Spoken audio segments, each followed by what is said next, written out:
So, Professor Tiwari, so should we get started?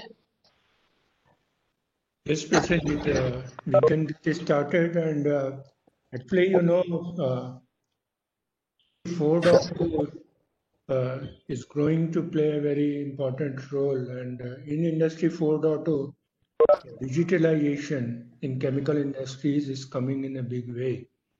So from that point of view, the AI applications and AI applications in process control, process industries, process intelligence, process engineering intelligence, these are going to very important roles. So from that point of view, the talk by Dr. Yamuna Rani from IICT Hyderabad is going to be very useful.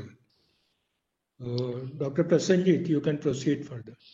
Yes, so good afternoon, everyone. On behalf of the Department of Chemical Engineering here at IIT Jodhpur, I am happy to invite you all to this webinar by Dr. K. Yamuna Rani, who is a Chief Scientist at IICT Hyderabad.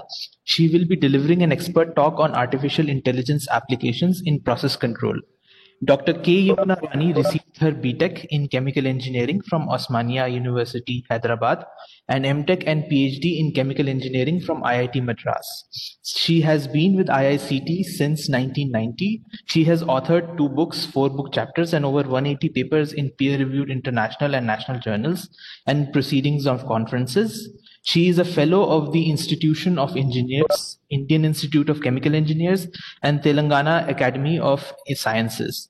Dr. K. Yamuna Rani's research interests are in areas of artificial intelligence-based process modeling, optimization, control and design, nonlinear process model-based control, development of alternate neural network modeling structures, physical properties estimation and prediction for chemical and biochemical engineering systems, process development and design for strategic chemicals, Aspen Plus based simulations for process intensification and efficient energy generation and utilization.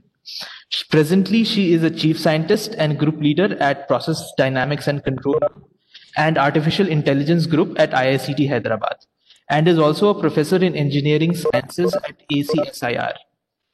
So with that, I welcome Dr. Yamuna Rani for delivering the expert talk on artificial intelligence applications in process control.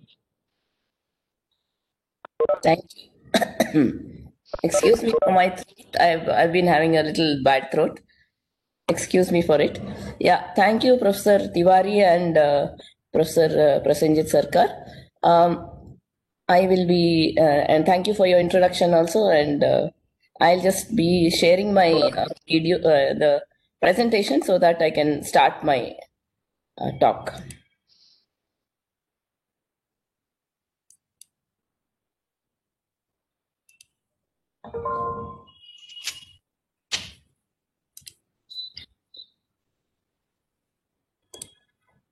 Can you see my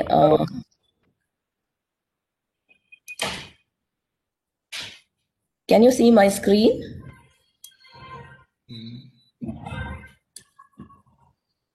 It's taking some time.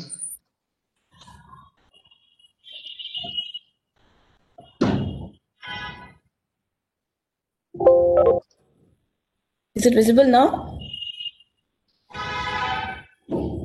Not yet.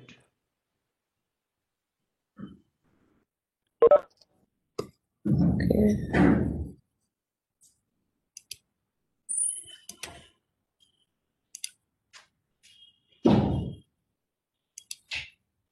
Now?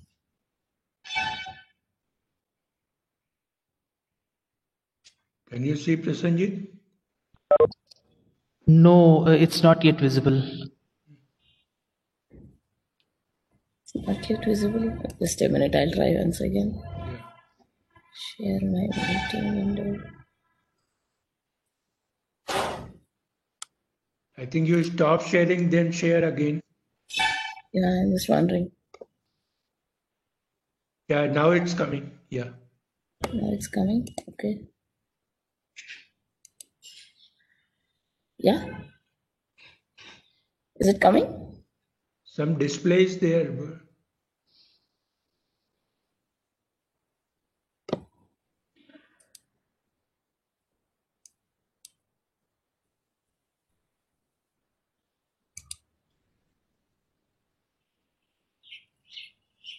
Yeah.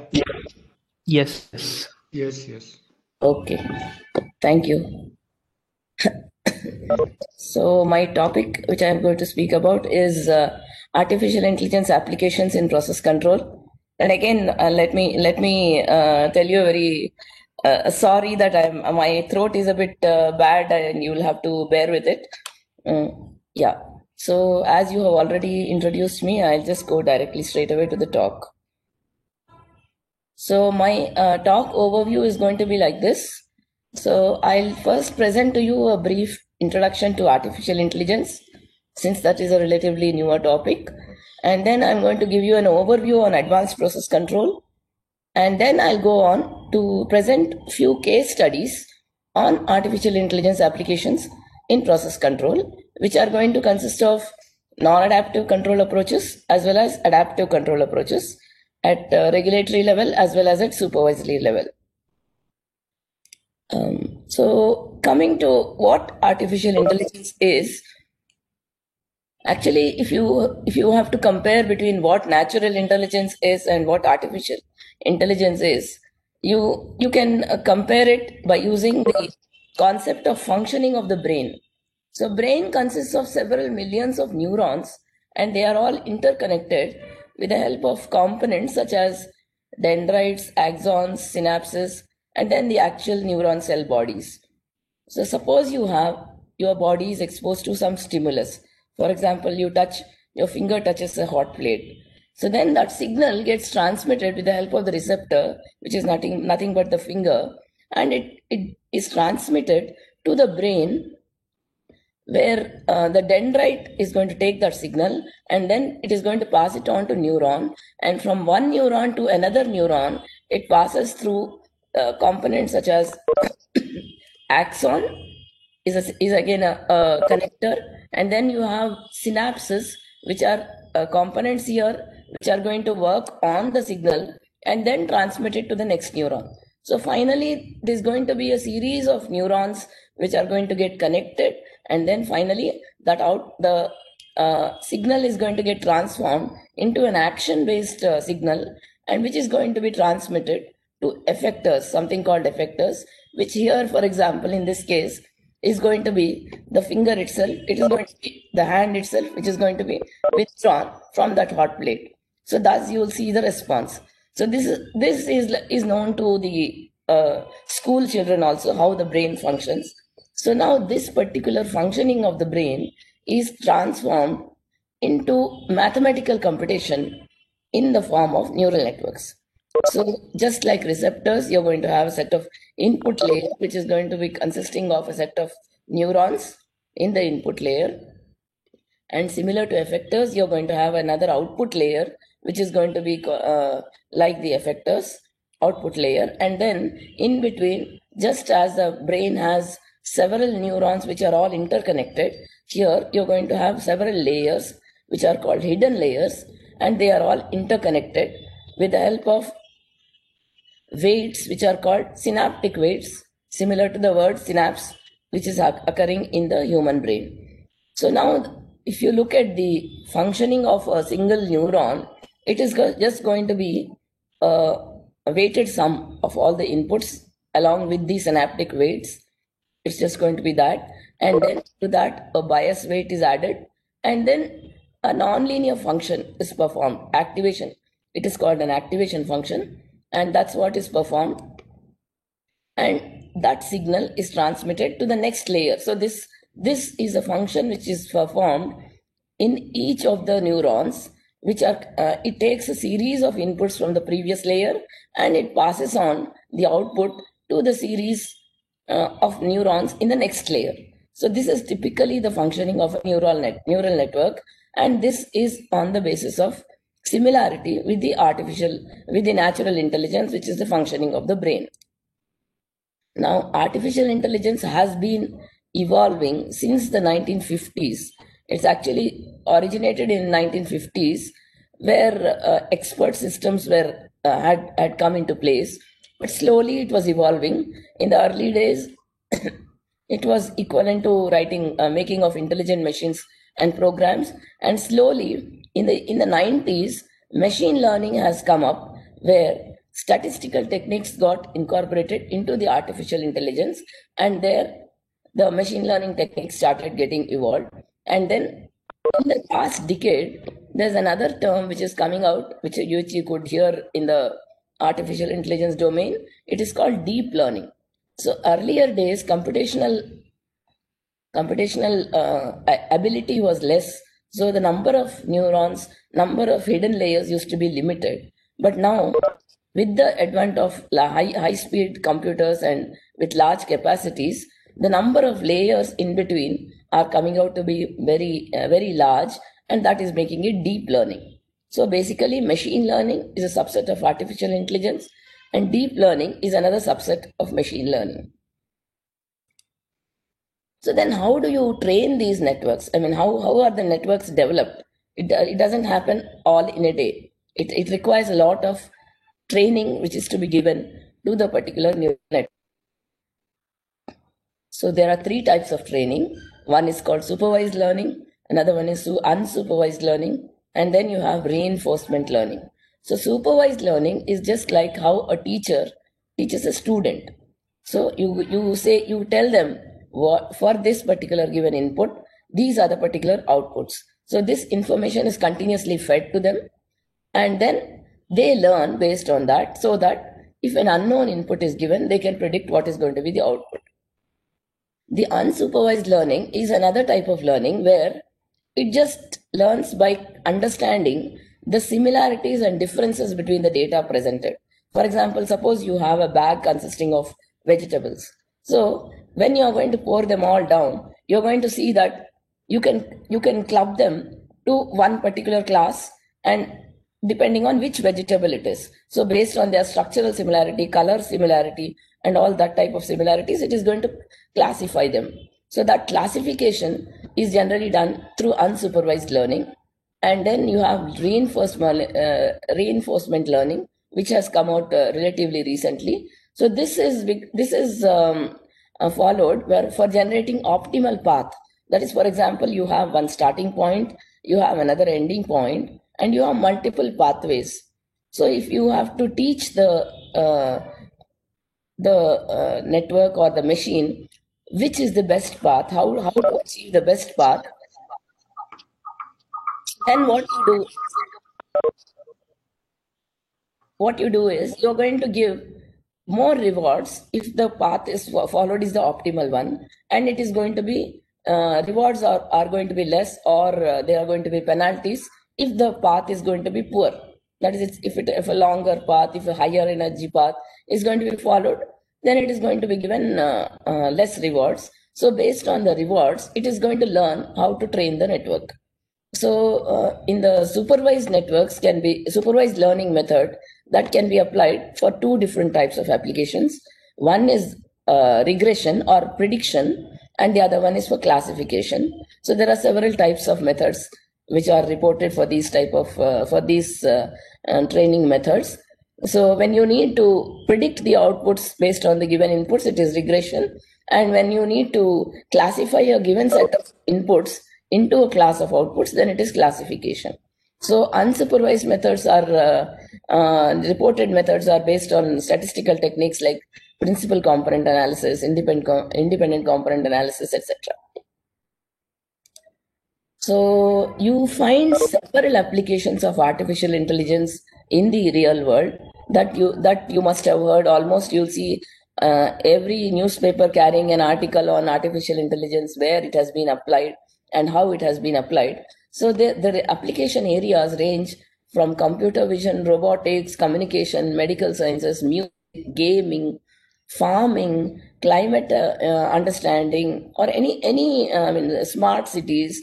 Every area, whatever area you want to say, there you'll find artificial intelligence applications are coming up, and there have been several applications in healthcare too.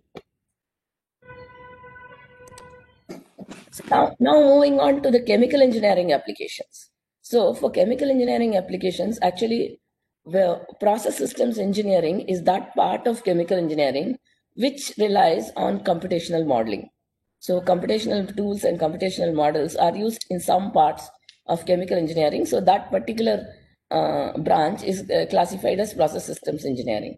So within process systems engineering, you will find several branches ranging from process design, process monitoring, process optimization, process integration, intensification, process modeling and simulation, product modeling and design, and advanced process control, to name a few of them. So before going on to process control, I would just like to review or refresh the understanding of certain common terms which are used. Sometimes they are used even with some confusion. So I just wanted to have some clear picture given to some of the common terms used. Once you do a particular experimentation, for example, you have a reactor, which is a physical unit, and you have a set of input feed parameters, or they could be initial parameters depending on whether it is a batch process or a continuous process. And then you have a set of outputs, which are measurements. So generation of this data is done through experimentation. Now, once you have the inputs and outputs, to find I'm just putting different question mark at different places in these blocks so that the explanation is clear. So if you have to find out the mathematical relationship between the set of inputs and the outputs, so the question mark is in this block, then this is called process modeling. And once a model is developed, if you want to give a set of inputs and find out what are the set of outputs, then that is called process simulation. The simulation and modeling are generally used they are interchangeably used, which is not proper. That's why I wanted to give a clarification. Then coming to process optimization, with the process or with the model, suppose you give the targets for the outputs, then you need to find out what are the inputs necessary. So finding the inputs and operating parameters using the process model based on optimization techniques, this is called process optimization. And then what is process design? So actually, if you see the figure, process design and process modeling appear to be similar, because the block in the center only has the question mark. But the difference is that in process modeling, you're going to find out the mathematical relationship, whereas in process design, you're going to find the dimensions of the unit and operating conditions for the given inputs and the given targets for outputs, not the experimentally measured outputs. So that's the difference between process design and process modeling. Now, coming to process control, compared to all other definitions, here the additional component which comes in is the feedback loop. So you have a set of outputs or measurements, and then you have a set of target values for them, that is set points, and you find the manipulated inputs which are going to be determined continuously based on, so that your outputs are going to meet your set point target values. So this is done. This is basically process control, which all of you have learned already in your BTech syllabus. So now in the process control, you can have regulatory level control and supervisory level control, or cascade control. That is, when an additional loop is added to this particular process, this is regulatory level control, which is going to come find the inputs directly to be implemented on the process. But the other one is cascade control, which is going to require, which is going to have another loop, and the output of the cascade controller, supervisory controller, becomes the set point for the internal loop. This is how the cascade control works. Now, for any control, it could be regulatory control or servo control. So if the constant set points are used, it is generally referred to as regulatory control, and if variable set points are used, it is going to be referred to as servo control. This is again preliminary level of process control. Now, coming to the advanced process controllers and the types and what are the possible classifications which you have.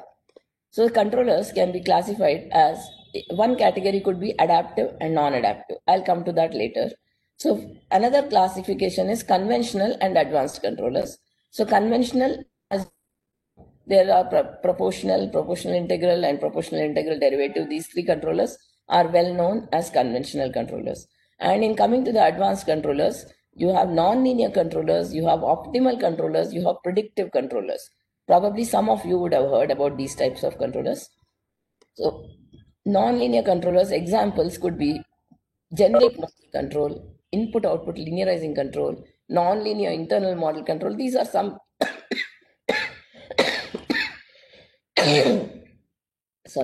examples of nonlinear controllers. Now, coming to optimal controllers are implemented in two different ways.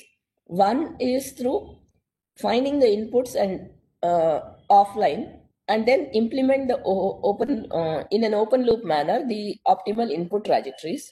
So this is one mode of implementation. The second mode is finding the optimal set points and then implementing them through closed loop implementation. So these are two categories. And then the other option, the third category, is that real-time optimal control. So this is nothing but you're going to determine at every instant what should be the control calculated based on an optimization problem, and that is going to be implemented online. So predictive controller is also one type of real-time optimal control. So coming back to the adaptive and non-adaptive type of controllers. Now, every controller has a set of controller tuning parameters. So like, for example, you have in PID, you have the KC, tau I, tau D. So like that, for every controller, there are a set of controller parameters, tuning parameters. So when such controller tuning parameters are fixed, it is referred to as non-adaptive controllers. And if the controller parameters are going to be variable, it is called adaptive controllers. But again, under adaptive controllers, there are two types. One is direct adaptive controller and another one is indirect adaptive control. Direct adaptive control is also called model reference adaptive control. So here, the controller tuning parameters vary with time based on your the reference model. Another reference model is incorporated so that is going to be used for defining the controller tuning parameters. In indirect adaptive controller, which is also called self-tuning control, here the model is going to have parameters which are going to be variable. That model is going to be included within the control formulation. So the controller tuning parameters are not going to vary, but the model parameters are going to vary, which are going to indirectly influence the control calculations and the control formulation is going to have indirect influence in adaptation. Now coming to what is optimal control. So I thought I'll give some definitions and some explanations so that you'll get an overview, and then I will come to the case studies with some examples of these all types of the controllers. So coming to optimal control, as the name suggests, it has, sorry.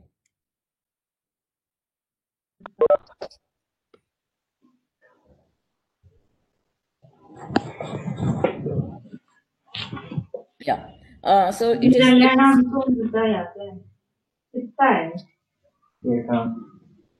Hello? Hello? Is there any disturbance? Is it okay?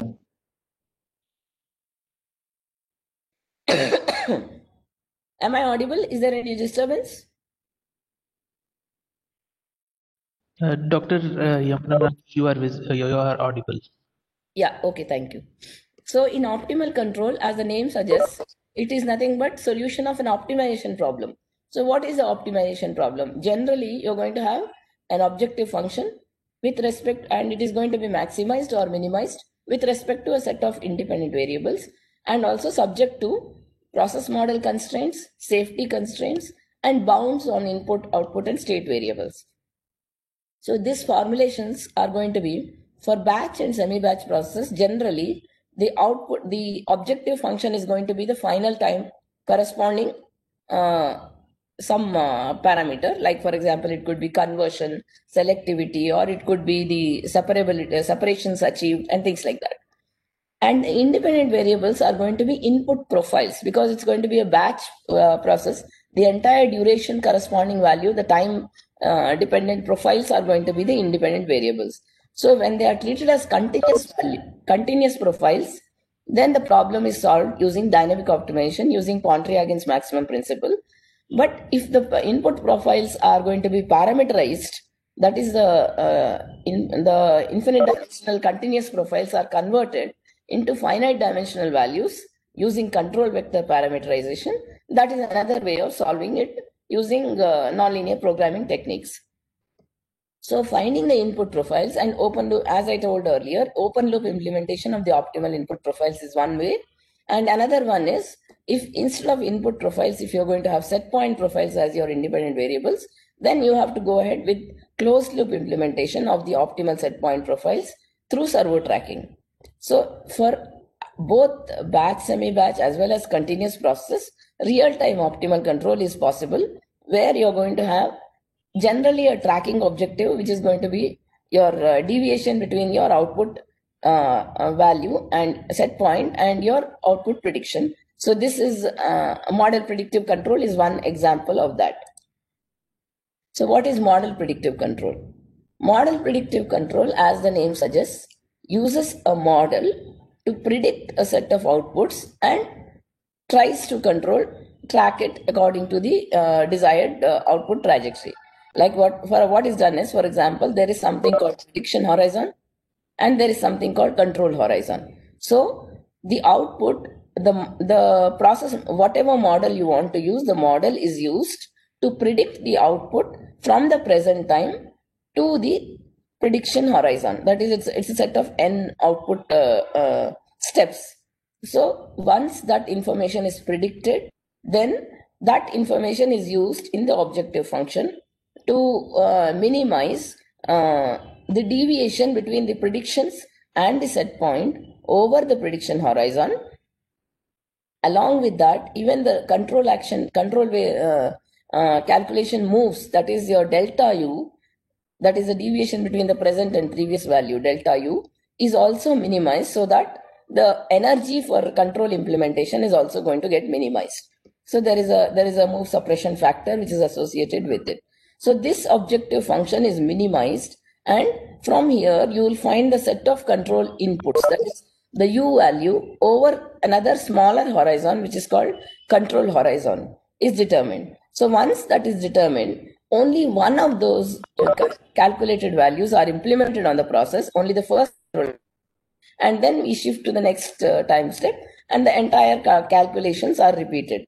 The advantage of using this is that in case there is process delay and or there is an inverse response, these information is going to get incorporated into your prediction horizon, and your calculated control action is going to be able to control the process according to the set point, irrespective of whether the delay or based on the, that is, if you're going to have delay, if your control action is going to start early, then the process can be controlled well. So this way model predictive control is going to be used.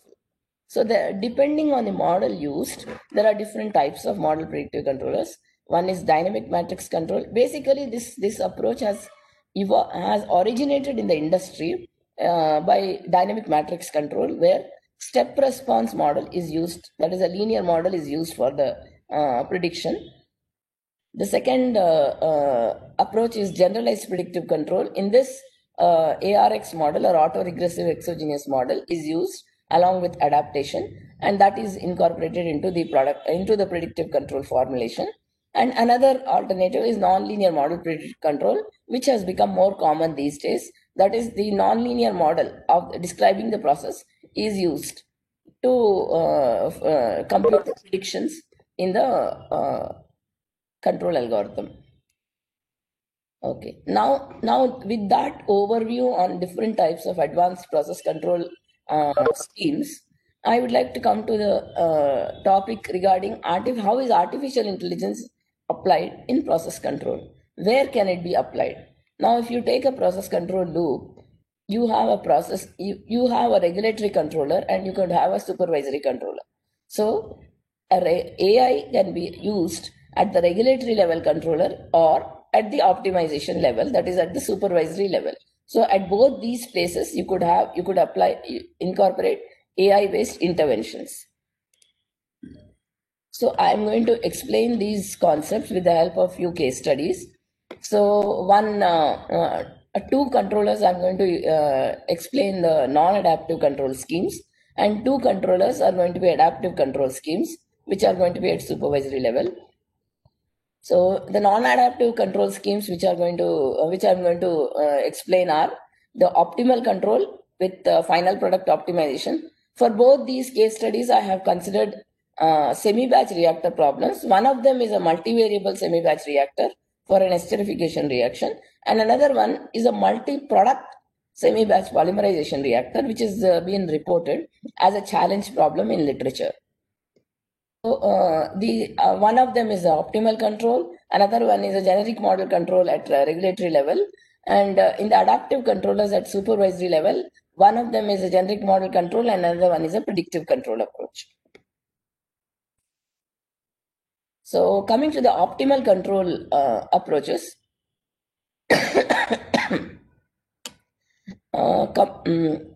actually, if you're going to take regulatory control requires the local information. So you don't actually require the model to be able to explain the entire process duration. Whereas in optimal control, at any given instant, you should be able to see what happens at the end of the batch. Because generally in batch processes or semi-batch processes, the product quality at the end of the batch is of more importance rather than what happens during the batch. So the entire process information needs to be incorporated into the model which is going to be developed. So for this, we have developed one new modeling approach, which is called parameterized data-driven modeling approach.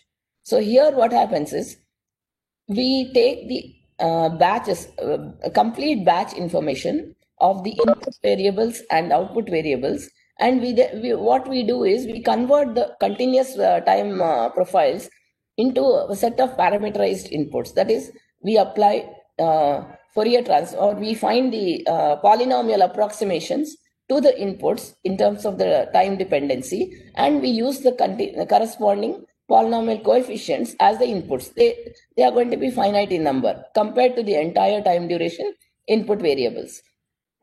So the concept is based on converting the input trajectories with the help of parameterization into a set of time independent inputs, and then corresponding to that we do the scaling. And similarly we do it even for disturbance trajectories, because if we want to have an optimal control describing a scenario rather than a particular value, then you need to incorporate effects of disturbances also. So all the disturbance trajectories are also parameterized, and then they are scaled so that they are incorporated into the data-driven modeling approach. So along with these two scaled parameterized inputs and disturbances, we also consider initial conditions, because initial conditions are going to influence the process optimization a lot in batch and semi-batch process, and we do have variations in initial conditions when you are talking about the industrial processes. And also there are a set of process parameters which are not necessarily initial conditions, but they are related to the process. So these are also considered as additional inputs. So then we develop data-driven models considering all these as inputs, and corresponding to that, what we actually use as outputs are the parameterized outputs. That is, the output trajectories are going to be influenced by all these parameters. So we try to develop a correlation between these scaled parameters of all inputs, disturbances, initial conditions, and process parameters, and with the parameterized outputs, which are going to be again time independent, because there also you're going to convert the time varying trajectories into a set of polynomial coefficients or some such parameterization technique.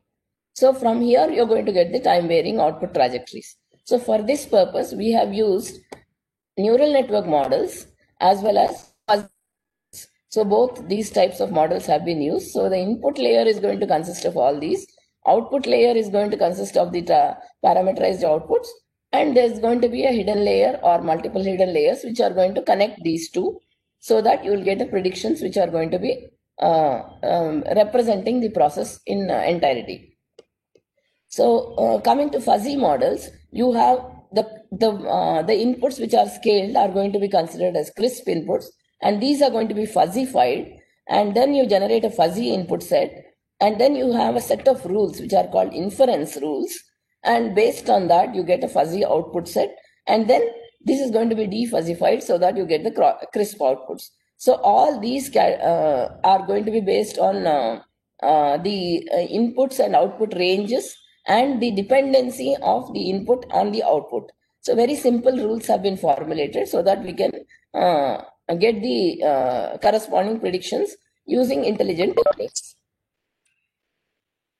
So for this particular optimal control, I'll just show you the illustrate it with the help of a case study. As I said, this is an exothermic esterification reaction in a semi-batch reactor, where we consider malic anhydride with N-hexanol as a reaction to produce hexyl monoester of malic acid. So here you have two output variables. One is the reactor temperature and another one is the hexanol concentration. Actually, malic anhydride is taken in the reaction in the reactor, and hexanol is added continuously to the reactor. So the reactant flow rate, that is the hexanol flow rate, and the coolant flow parameter are considered as the manipulated inputs. Here a jacketed reactor is used. So there is a coolant inlet and there is a coolant outlet which is going to control the temperature in the reactor. So the initial conditions in this case are the malic anhydride concentration in the reactor and the reactor temperature, initial reactor temperature. And the types of models which are used are parameterized ANN model and parameterized fuzzy model, which I discussed in the previous slide.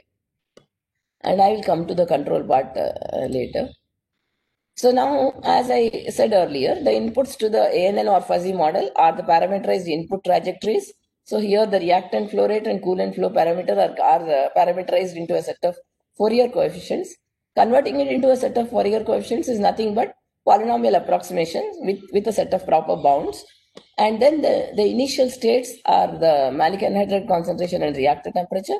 And here the hexanol feed stream concentration is considered as a process parameter, because this is also going to influence the product quality. So the output from the model are going to be the parameterized output trajectories of hexanol concentration and reactor temperature. So the data, 5,000 batches is used for training and about 500 batches are used for testing. So unless you have sufficient number of data sets, it is not possible to apply this type of a model. This model is going to be capturing the entire batch information, and you need sufficient number of data sets for it. The ANN configuration which has been developed is that it has 16 inputs and 31 hidden, one layer with 31 neurons and 22 outputs. That is actually the inputs, there are two input variables, so each of them has some 5 or 7 number of coefficients, and then you have initial states which are 2 in number and process parameter is 1. So in total it is going to be 16 inputs, and for the two outputs the approximation is coming out to be 11 for Fourier coefficients each, which are going to come into 22 outputs.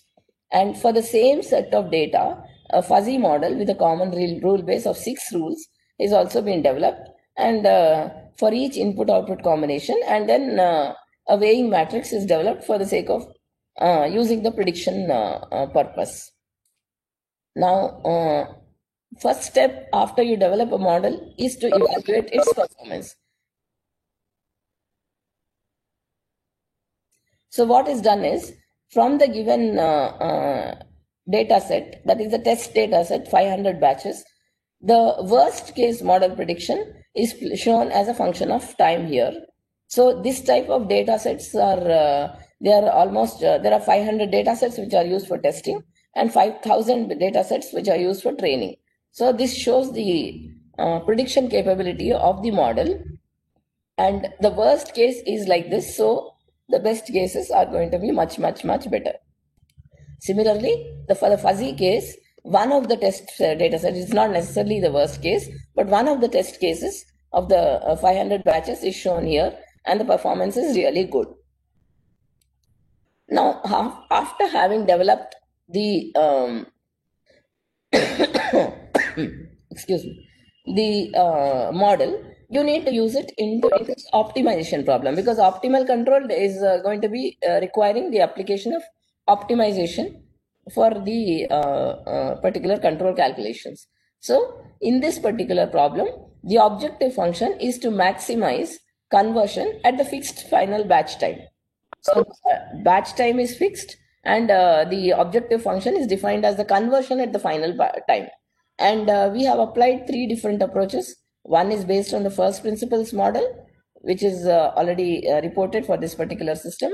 And then you have parameterized ANN model and parameterized fuzzy model, whose prediction ability I have already shown in the previous slides.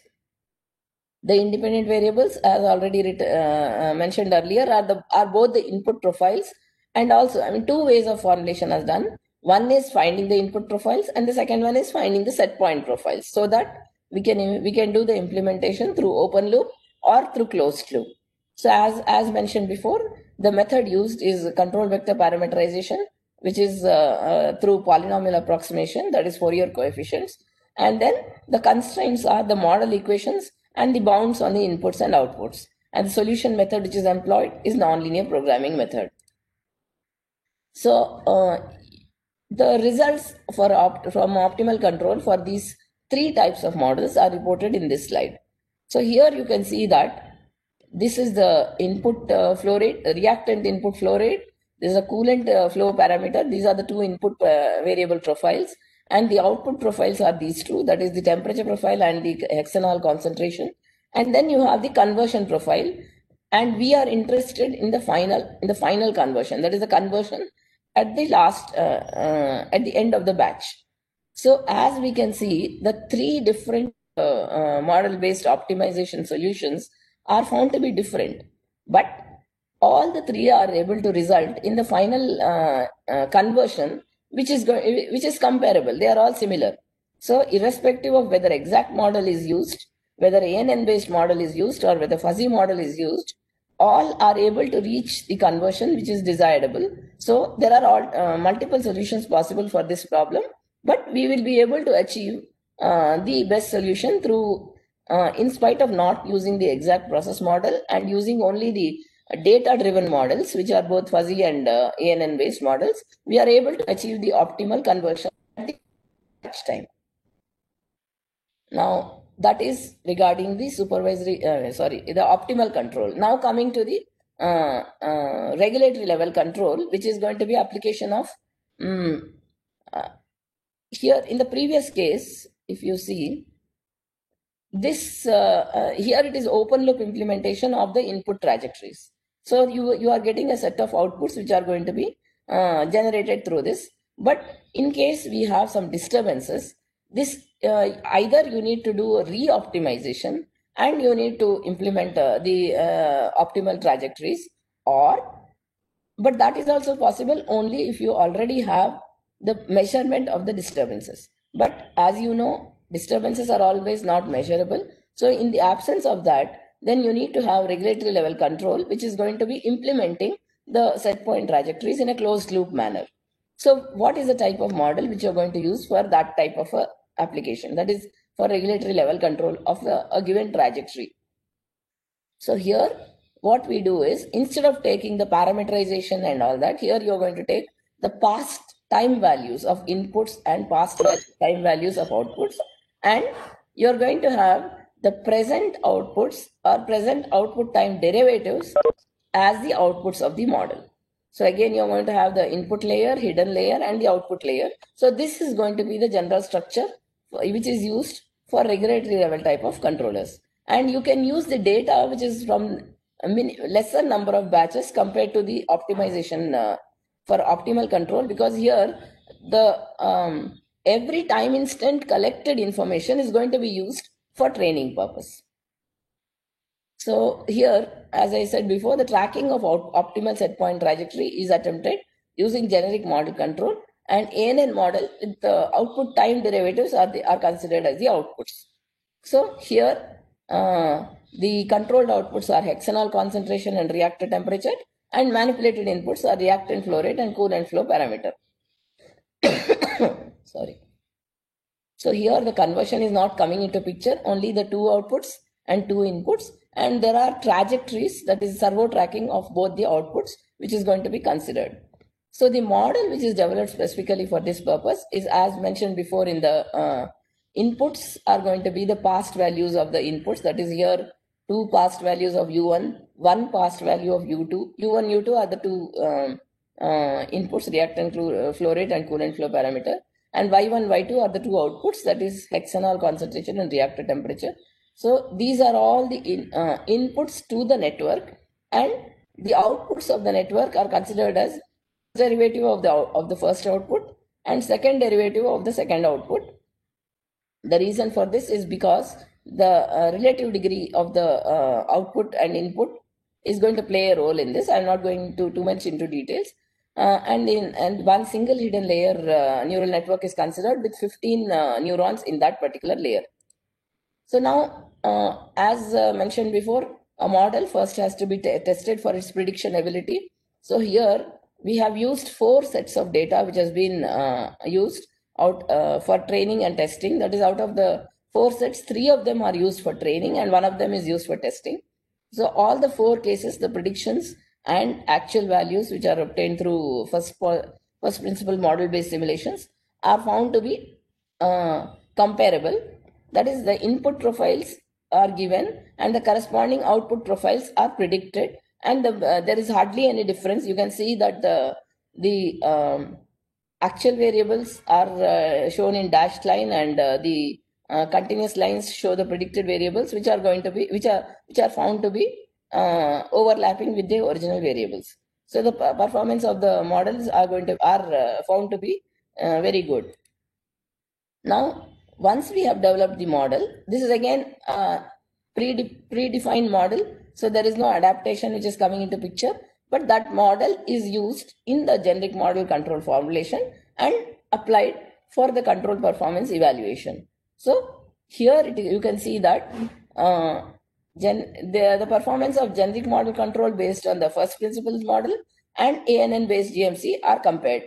And cases which are considered are variations in the initial conditions, that is plus or minus 1% variation in the inlet concentration, initial concentration of malic anhydride, that is considered, and you can see the response. So it is found that the the original first principles model-based generic model control is found to result in oscillatory responses for input profiles, whereas the ANN model-based input profiles are found to be smoother, owing to some approximations which are contributing to this, whereas the first principle model is having some noise issues which are not being handled in the right way. That is why it is giving oscillatory response.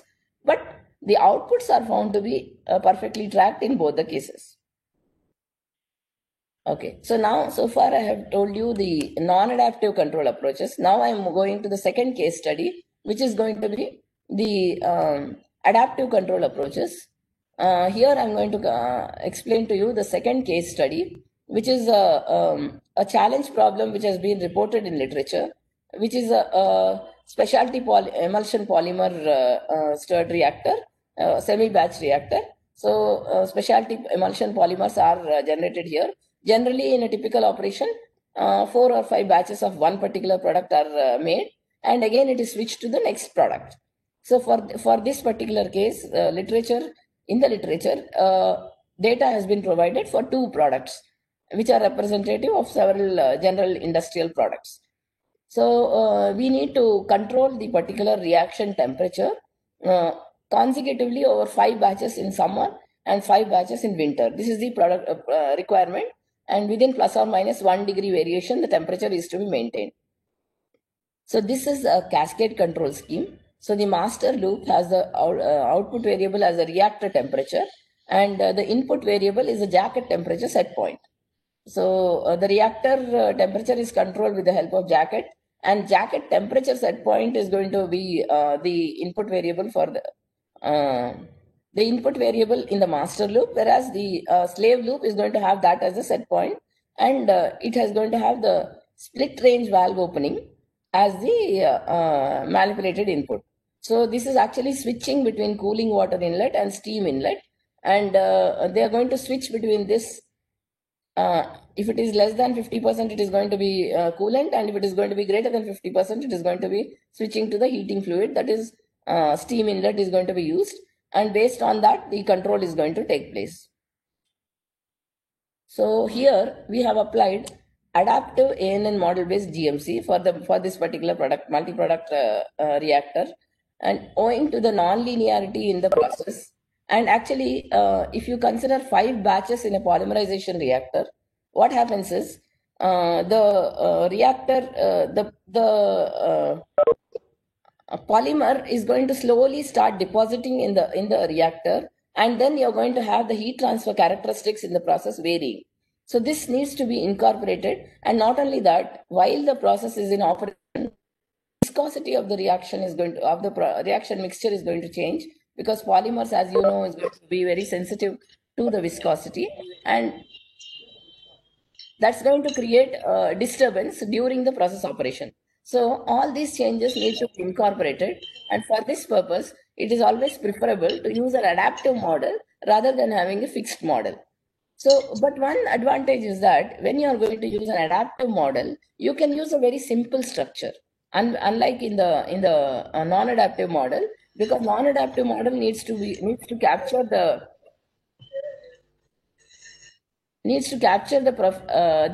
entire process behavior, whereas here it can capture the local behavior, which can again vary from time to time. So this is going to be the advantage of using an adaptive model. So here this model is going to have just one values of past input and past output as the inputs, and there's going to be a one hidden layer, and there's going to be one output which is going to be the output at the present time, or it could be the derivative of output at the present time. So in all, the number of weights which are going to be adapted is just going to be minimum in number. It's going to be just 3 into 2, 9 plus 3, 12. 13 weights are going to be adapted at every time instant. Sorry. So the master loop is this adaptive ANN model-based generic model control, and the slave loop is just a PI controller. So that there is no conventional control is used for the slave loop. So how does generic model control work? Generic model control is based on approximating, equating the output rate of the output rate with respect to time to a reference trajectory. So reference trajectory is nothing but a pi term, that is a k1 into error plus k2 integral error d tau. So this equation is the basis for any generic model control, whether you use first principles model or you use a neural network model. So in the first type of model, what we have is the one step ahead prediction is represented in terms of the past value of output, past value of input, and a set of parameters. And in the second one, it is going to be derivative is equal to neural network of model, which is again past values of input, past value of output, and a set of parameters. So the control formulation for the first type of model is going to be finding the derivative from here and then equating it to R star, or minimizing the difference between the two. I mean, minimizing the difference is necessary because it might have some constraints, and that's why we are trying to minimize it rather than exactly equating it. And in the second model, the output of the network is directly minimized. Deviation of that from the R star is minimized directly. So the formulation is also represented in the form of a block diagram here. So the process has a slave controller, and the slave controller requires an output, a set point, which is coming from the ANN GMC. And actually the ANN is adaptive in nature, and the parameters of the neural network are updated using EKF parameter estimation. I'm not going into details because the time is going to become really long if we go into those details. So extended Kalman filter is an approach which can be used for parameter estimation. So that approach is used to update the parameters of the neural network. So this is the representation of the adaptive ANN model based GMC, considering two different types of neural network model structures. So coming to its performance, you can see that these set of figures show the results of PI, that is the supervisory loop has PI, and the regulatory loop has PI, that is in the cascade. Master loop and slave loop both have PI, and one is GMC and PI. GMC and PI meaning the first principle model based GMC and PI, and the other two are corresponding to adaptive ANN GMC1 and adaptive ANN GMC2, the two structures which I have shown with PI in the slave loop. So all these figures show the corresponding. This is temp output. This is consisting of the slave set point and the slave set point and the slave loops measurements, so that the implementation is going to be seen for both. And then this is the valve opening, which is the slave loops manipulated input. And here the parameters of both the ANN models are shown as function of time. And these results show that the second model is exhibiting better performance compared to the first model, and both of them are showing better results compared to GMC PI and PI PI. So coming to the last approach which we have tested now, and which I am going to showcase, which is an adaptive MPC, model predictive control. As I said, the model predictive control has a prediction horizon and the control horizon, which are going to be used in the control formulation. So here again, the model is similar to the model which I have shown you earlier, that is YK, one step ahead output prediction. Corresponding to that, you are going to use the past values of output, past value of input, and a set of parameters which are corresponding to that particular neural network. And this formulation again is based on extended Kalman filter for parameter estimation. But not only for parameter estimation, but we have also formulated another technique where extended Kalman filter is used for control estimation also. Not only for the parameter estimation, but also for control estimation. Although for MPC it is possible to use standard optimization techniques, we have put forward an approach which is going to be using extended Kalman filter without any iterative approach for optimization, it is going to have directly straightforward calculations using the EKF estimation technique. So the results are shown here. That is comparison of ANN based, the same ANN model is used for in MPC and in EKF MPC. As I said, one is optimization based approach and another one is using of extended Kalman filter as an MPC, and the slave loop is again PI only. So here the results are again showing the same thing, that is the output reactor temperature, and this is the temperature of the mean jacket temperature, and then we have the valve opening, and these are the two sets of parameters which are varying with time. And we can see that in MPC, where optimization techniques are used, there is large variations in the input profiles, whereas with EKF MPC, the variations are limited and also over a shorter duration of time. So this is how the performance is illustrated. So I hope I have tried to convey something through this talk. So I have tried to introduce you to artificial intelligence by giving an analogy to human brain functioning, and then the types of training methods, and then also introduce you to process systems engineering with terms used, as well as an overview of advanced process control. And then with the help of 4 case studies, I mean, case studies are with respect to 2 different reactors, but optimal control, ANN model based GMC, and model predictive control through adaptive and non-adaptive approaches have been illustrated to you. I hope you have got a feel for how artificial intelligence is applied in process control. Thank you. Thank you, Dr. Yamuna Rani. And with that, I invite questions for Dr. Yamuna Rani.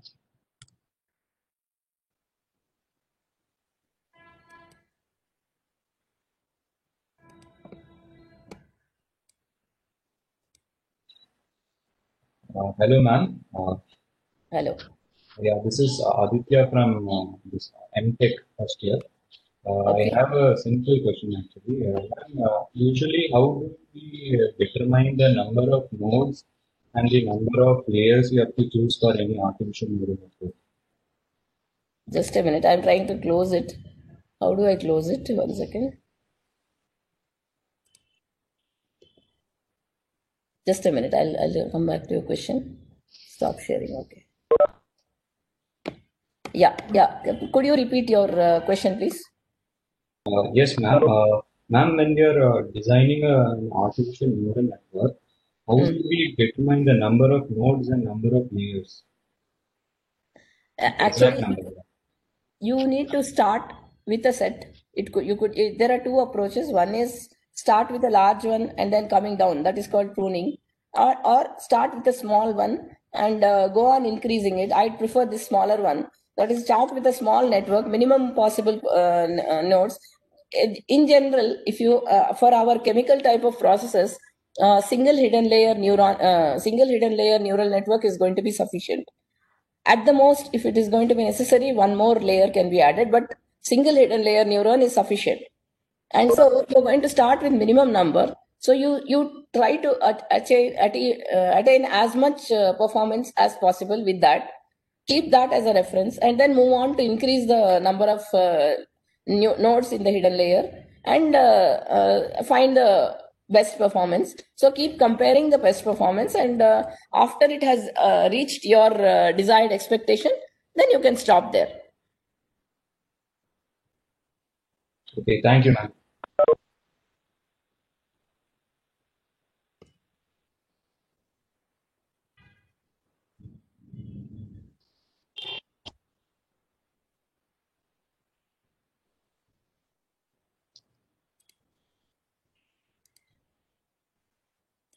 Any more Dr. questions? Yamuna Kumari, yeah. It's a nice talk, and basically you have been heading the process dynamics and control group. I have long experience, and you mentioned about the optimized control and the regulatory control in your talk. Because you have a lot of long experience in the field, For our students, from your point of view, how do you see the AI in process control, AI in process industries? And because it's a long history, as you already started, that since several years, maybe 4 decades, 5 decades, it's AI. And then because of the high computing capabilities, now it's coming in a big way because more sophisticated issues can be sorted out mathematically and which are useful for the process applications, even from the Yes, point of view of predictive maintenance of the right. equipment, to optimize performance of the Yes, process plant, and several applications of the AI in the field of process engineering. So, from right. your point of view, how do you see the total scenario for chemical engineering?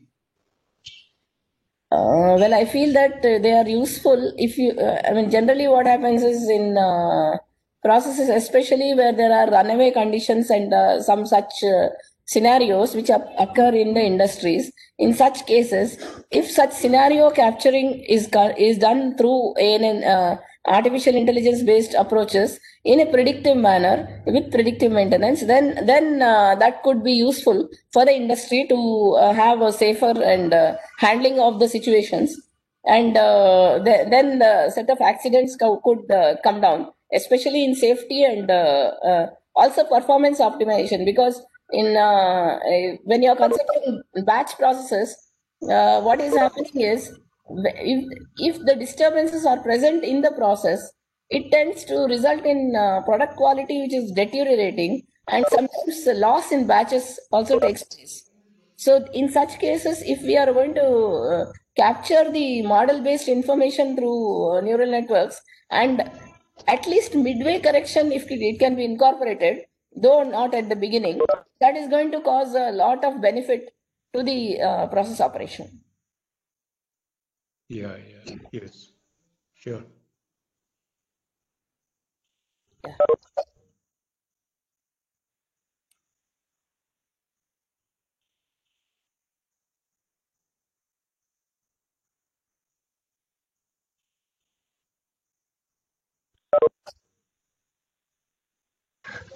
Ma'am, as you have talked about batch polymerization, there has been a recent incident which occurred in Vizag, the styrene gas leak from LG Polymers plant. So, ma'am, it's actually from a storage tank, and they say that when styrene is stored for longer duration, it gets polymerized easily and it accumulates on the dome of that storage tank. So, can AI be extended to this as well, like to prevent such type of incidents?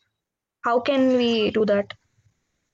Well, in all these types of applications, what is needed is the data which has been compiled during different periods of operation. That is, whether it is an accident case, whether it is in normal operation, all this information needs to be incorporated, needs to be collected, properly compiled, and that information can be used in training the networks, which can be used to classify. There is an area called fault detection and diagnosis, where the faulty scenarios can be predicted, and then that can be prevented based on the particular predictions of the models.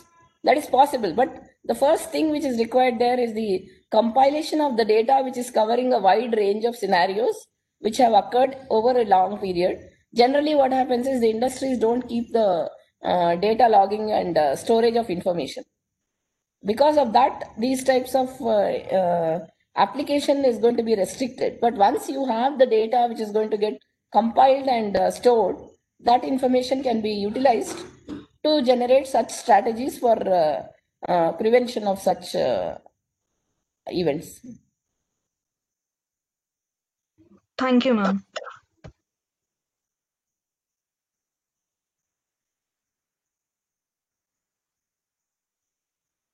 Any other question? Any query?